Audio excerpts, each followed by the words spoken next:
Well, first, a lot of credit to a really sharp Clipper team. They came in losing three in a row, and they needed a ball game, and they played well. Surge off the bench was big for them. 29 fast break points, but we have some things to work on. But all in all, I'm so proud of our guys, the way that they compete and the way that they continue to fight on a night-to-night basis. But hats off to the Clippers. They played a really good game. Doug, 43 minutes for Buddy tonight. He couldn't hit anything in the first half, and then he finished the same way. Just what were you seeing that kept him on the court, especially with his defense as well? Well, like with Buddy, it's every shot that he shoots, I think it's going in. I think we all think like he is a flamethrower in this league. He can shoot the ball, and it only takes one to go in. I was actually hoping it was the technical, and he ended up missing it. But just watching the ball go in, playing with a shooter of that type of regard, I know how that is. As far as searching out and on the defensive end, that's where this is about. In the NBA today, it's about team defense. It's not about an individual. So we have to make sure that we're loading to the ball. We're helping our players, and they got some, offensive rebounds, some back cuts. We'll look at it, but from an effort standpoint, the guys they're giving it up. It's just some fundamental things that tonight the Clippers took advantage of. So for me on Buddy is I'm looking for that shot to come in. There wasn't a better shooter in the gym. He just didn't knock down shots. Doug, it's obviously more, challenging when he's missing shots for you guys. But from an offensive standpoint, it seems like, just overall the team struggled. What were you seeing that was kind of leading to some of that? How much did maybe putting so much of that workload on Tyrese maybe affect it? When you got a player like Tyrese, we try to keep the ball in his hands. Sometimes I'd like to see it coming from the second side. That's when you pair it up with Fox, and now all of a sudden it becomes really difficult. I thought that in the first half the ball started sticking as opposed to continuing on, passing up a good shot to get a great shot, making the defense move from side to side, things that we just can't do, especially right now with so many different players out. We need to move the ball. I'm always of the mindset that 30 assists is always the number. We did get 24, but we really have to continue to move the basketball. Coach Christie, once again, you had mentioned at the top of your presentation, Serge Ibaka. Yes, he had 12 points in the fourth quarter, and he was pretty much handling the interior in the middle. From your perspective, how was he able to, some of the stuff looked routine. He just kept doing the same thing over. Yeah. To you, what was he doing to get those easy baskets like that? Well, I think a lot of it, I have to watch the film, but to be honest, just off of my eyesight, a lot of it was helping the helper. So TT took his body off of him to go help, and we got to make sure that we V back and we hit him and keep him off. And either it didn't happen or guys might have been a little late. Not from a lack of effort, anything like that. I mean, they're really good. Paul George understands how to manipulate the defense late, meaning he's getting all the way to the basket. So tantalizing for TT, he has to go over and help. And at the last minute, he's dropping it off. Well, that means that the guy who's supposed to V back, it's a split second. It happens so quickly. So you're trying to make sure he doesn't kick it out to the three-point line, but now you're stuck in the middle. And I'd have to look at the tape, but just from my eye watching it, that's what I saw. And that's a credit to them. I mean, Serge is a champion. Paul George has been deep into the playoffs, and you're looking at a championship coach in Ty Lue, and manipulating defense. They did a really good job. They were sharp. They were really sharp tonight, sharper than what I had seen on film, and they were really ready to go. Yeah, Doug, tonight the Clippers had a fast break point advantage 29-6. What do you attribute that to? Fox would help. He's pretty quick. But some of our turnovers, And they also, after they got the rebound, they were really looking to advance the basketball. And as soon as they got us on the heels, it was just attack, almost to the point of the onus is on you, ref. You're going to call a charge, or if they don't take a charge, we are going right into your chest. And you just have to give them credit. That's where, when I'm talking to the guys, I'm always talking about hit first. You got to make sure that you hit first, because if you get hit, that's going to knock you off. And now they're just too good. They're at the basket. So some of that stuff we have to man up, and we have to just say, listen, it ain't happening. Better communication in transition about where's the ball, where am I at, where's the help, all those things as well. Yeah, Doug, we don't know what's going to happen over the next 3 days with some of your players coming back and with potential for Alvin to come back.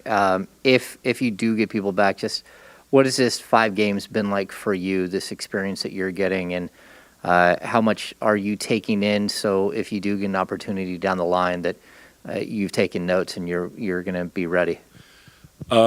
This is probably the most invaluable thing that I could experience right now. I mean, I can't really kind of put it into words as far as learning on the job. Just here you go, figure it out. The team has been spectacular. All the staff has been great to try to help everybody in this COVID time. But me in particular, I think the ability to be on the sideline, be in that chair, see what happens at different times, the responsibilities that go along with it, like it's invaluable. So it's a lot. I don't know when I'll get a chance to process all of that, but I've, whatever happens, I've truly enjoyed it. And I love those guys for the way that they played. They really played their hearts out. Doug, what does this team need to do in these next 3 days to help clean up the sloppiness that led to the 19 turnovers tonight for them? Or for you guys, sorry, excuse me. Well, part of it is getting guys back. Alex Lynn, rim protector, De'Aaron Fox, an all-league quality type of player. Like we need bodies back.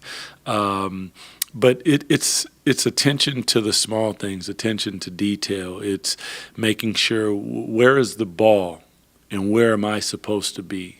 Because like a lot of defense is just being initially in the right position. Now, if you are in the right position, now it begins a read. Am I physically in the right position, meaning down in the defensive stance, hands out, making it look like it's crowded? Like there are a lot of little things that when we look at it, and then they go, yeah, I see it. But seeing it and then being able to deliver on the floor, 2 totally different things. And you got to hold yourself accountable, and you got to make sure that you're doing it. My bad is not gonna cut it in this league. You're gonna lose saying that.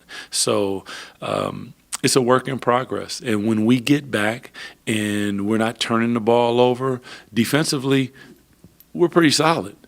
But when we're not in live ball turnovers and allowing teams to get downhill and not communicating on the defensive end, that's when we suffer. So a lot of the little things we'll continue to work on, and I think that we'll be all right. Coach? Doug, you guys shot almost 40 threes tonight and weren't converting at a great rate. I'm just curious, were you satisfied with the shot selection that you saw out there tonight? I mean, in any game, you're gonna say there's some shots that no, you're like, but I mean, there were some late in the shot clock. There were some grenades where it's like 3-2, and I mean, those are just tough. I've been in that position before, but that's why you got to move the ball and move bodies, because now you collapse the defense, you kick it out as opposed to just moving it around. That with Kennard out, it actually put them into a better position as a defensive team. Like, he's a really good offensive player, but you saw more of man, you saw Serge, you saw a lot of defensive guys. So we have to give them credit at the same time. But yeah, I mean, looking at Buddy, like, if he's shooting it, I'm thinking it's going in. Yeah. Coach Christie, I have to ask you this question because I think I started covering the Kings the year after you came in 2000, I believe. But everybody's getting the opportunity. Not everybody, but, Paige done been here. Vlade done did his thing. Bobby, he's in Stockton right now, and he's doing some pretty good things down there, Yes, he is. getting that experience. Now you get to come in and do something for maybe a few games more. We don't know, but this could be bigger than the Kings. That's what I'm saying. There got to be other teams out here watching what you're doing right now. Mm-hmm. I know it's a decision not to make now, but you do understand that you might be in another position right there. How would you prepare yourself to be in a position if something else comes up and another opportunity comes up? Because you said when you came in here, you had some unfinished business. We understand that. Mm-hmm. But you may have some other opportunities on down the road. That's what I'm getting to. How are you going to prepare yourself for that?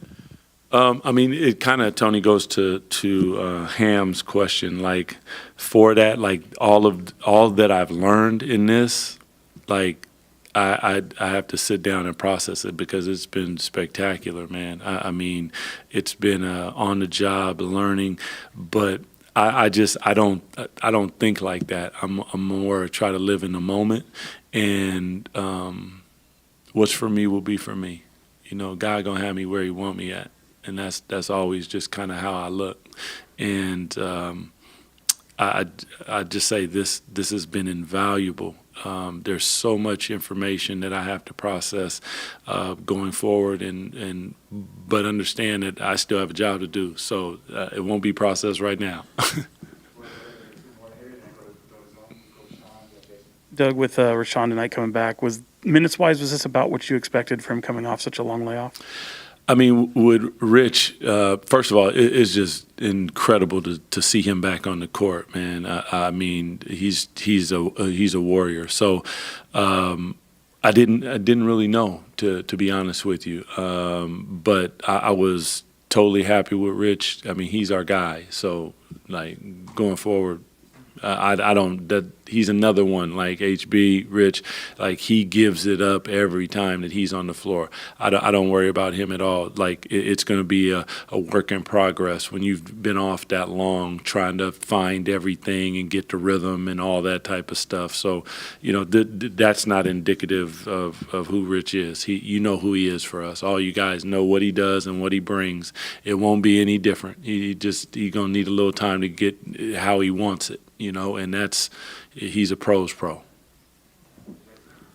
Doug, I was going to ask you the one about Rich too, but since that's taken, this, to follow up on the questions about this job, if it were to be come available and offered to you, is there any question in your mind right now whether it's something you would want and feel like you were ready for now? I stepped into this one. So, listen. Who knows what's going to be in the future? You guys know how I feel about this organization. You guys know where I want this organization to be. I'm a guy trying to do it. You understand what I'm saying? So, but that doesn't. Whatever my capacity is, it doesn't matter. My capacity as assistant coach, I'm gonna give it all up trying to make it right. So I just I'm not saying this. I don't think like that. That's not how my mind works. I understand you guys got a job to do. Totally. I love and respect all you guys. Appreciate you, but that's just not how my mind works. I lock in on what I am, stay in the moment, and like I told Tony, what'll be for me will be for me. All right, let's go to zone. Matt, George, go ahead. Hey, DC, you were asked about shooting a little bit earlier. I wanted to build off that. As a team this season, you guys are shooting 33% from three-point range. And I know Luke's philosophy was a high volume of threes, and I know this team can get hot at any given time too, but do you feel like maybe this team gets a little over-reliant upon three-point shooting and has this season to where it can almost become detrimental? When they don't go in, it always looks like that. Would you like to see I'm more of get a bucket. That's my mindset. Like I know it's threes, but you got to read and take what the defense gives you and different things like that. They didn't go in tonight. We've had some games. We've set franchise records in threes, and on those nights it was all good. So we're going to continue to work it, take what the defense gives us. Sometimes it's threes. Sometimes, maybe we are a little reliant upon it, but that's the name of today's game is being able to knock down shots. But twos, threes, they all add up. So I'm with both. All right, last question, Christos. Hello, Coach. Coach, tell me about those 5 games as a head coach. Despite the outcomes on those games, do you believe that this team built a foundation about the effort, about the approach, and stuff like that? Christos, I didn't hear everything, but I think I kind of got what you're saying. Like I think that basketball is built with variables, and there are certain ones that need to be taken out immediately. And playing hard and effort, that's like, if you ain't doing that, we got a problem. And that's what those guys gave, is 100% pure effort. And if that's how you're going to rock and that's the things that you're going to do, I think that the organization, and our fan base will love them for that. Based upon that, the byproduct is wins, in my opinion. We just got to continue to work and get better. We good? Yeah. Thank you, guys. Appreciate it.